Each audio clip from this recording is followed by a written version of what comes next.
ជំរាបសួរបងប្អូនទាំងអស់គ្នាថ្ងៃនេះខ្ញុំមានរឿងនិទានអំពីអម្បូរសត្វនាគដែលជាស្ដេចថែរក្សាប្រាសាទអង្គរវត្តអស់កាលរាប់ពាន់ឆ្នាំមកហើយតើអ្នកទាំងអស់គ្នាជឿទេថាស្ដេចនាគពិតជាបានគ្រប់គ្រងដែនដីអង្គរពិតប្រាកដមែនវាជារឿងនិទានដំណាលលើគ្នាអំពីសត្វនាគដែលជាអ្នកគ្រប់គ្រងអាណាចក្រអង្គរជាស្ដេចនៃចក្រវាឡស្ដេចនាគត្រូវបានគេបំភ្លេចចោលអស់រយៈពេលរាប់ពាន់ឆ្នាំហើយអម្បូរស្ដេចនាគនេះបានដេកលង់លក់នៅក្រោមគ្រឹះនៃប្រាសាទបុរាណគឺរងចាំថ្ងៃណាមួយដែលព្រះច័ន្ទនិងព្រះអាទិត្យជួបគ្នាម្ដងទៀតនៅថ្ងៃពេញបូរមីក៏ប៉ុន្តែមនុស្សអាក្រក់បានឈ្លានពាននិងបានដាស់ឲ្យស្ដេចនាគងើបឡើងវិញម្ដងទៀតដើម្បីការពារអាណាចក្ររបស់ខ្លួនគឺក្រុមទាហានមកពីដែនដីជឿនលឿនក្រុមទាហានដឹកនាំដោយលោកមេបញ្ជាការធំបានប្រជុំនៅបន្ទាយធំដើម្បីពិភាក្សារឿងស្ដេចនាគដែលបានដំណឹងពីក្រុមស្រាវជ្រាវបុរាណវិទូបានអះអាងថាពិតជាមានស្ដេចនាគកំពុងលាក់ខ្លួនក្រោមគ្រឹះនៃប្រាសាទបុរាណពិតមែនដោយពួកគេអះអាងថាមានស្នាមព្រះដីនិងរញ្ជួយនៅតំបន់នោះញឹកញាប់ក៏បន្តែគ្នាអ្នកណាម្នាក់បានឃើញផ្ទាល់ភ្នែកឡើយ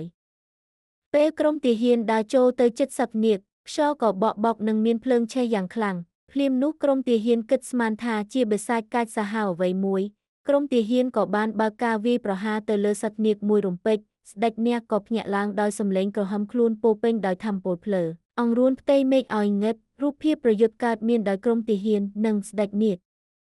ដោយក្រុមទាហានមិនដឹងទេថាក្រុមទាហានកំពុងតែប្រកាសសង្គ្រាមជាមួយស្ដេចសត្វនាគដែលជាអ្នកគ្រប់គ្រងអាណាចក្រផែនដីបុរាណស្ដេចនាគក៏បានហោះត្រឡប់ទៅប្រាសាទបុរាណវិញតែត្រូវទាហានម៉ារីនប្រឈមមុខតាមបាញ់ប្រហារមិនប្រណីដៃឡើយស្ដេចនាគមានកំហឹងសងសឹកបានដុតដើមឈើនិងវាយប្រហារក្រុមទាហានវិញយ៉ាងខ្លាំងដុតកំចេតអ្វីទាំងអស់នៅជុំវិញដ៏គួរឲ្យរន្ធត់គ្មានអ្វីអាចកំចាត់ស្ដេចនាគបានទេទាហានមានរបួសនិងស្រែករកជំនួយ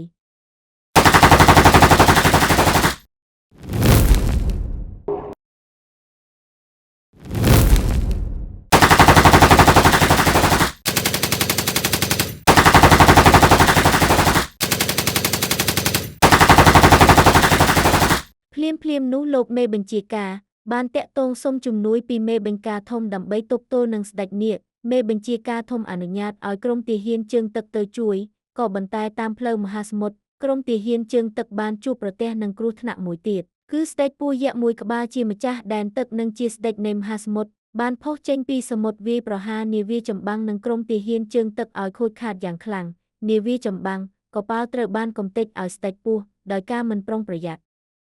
សត្វពស់យក្សជាម្ចាស់ដែនសមុទ្រផុសឡើងដើម្បីការពារដែនកោះនិងសមុទ្រតែប៉ុណ្ណោះស្ដេចនាគបានដឹងពីការរំខានដោយក្រុមទាហានជើងទឹកចំពោះស្ដេចពស់ក៏ហោះឆ្លងព្រៃឆ្លងសមុទ្រទៅកោះដើម្បីទៅជួយដល់សត្វពស់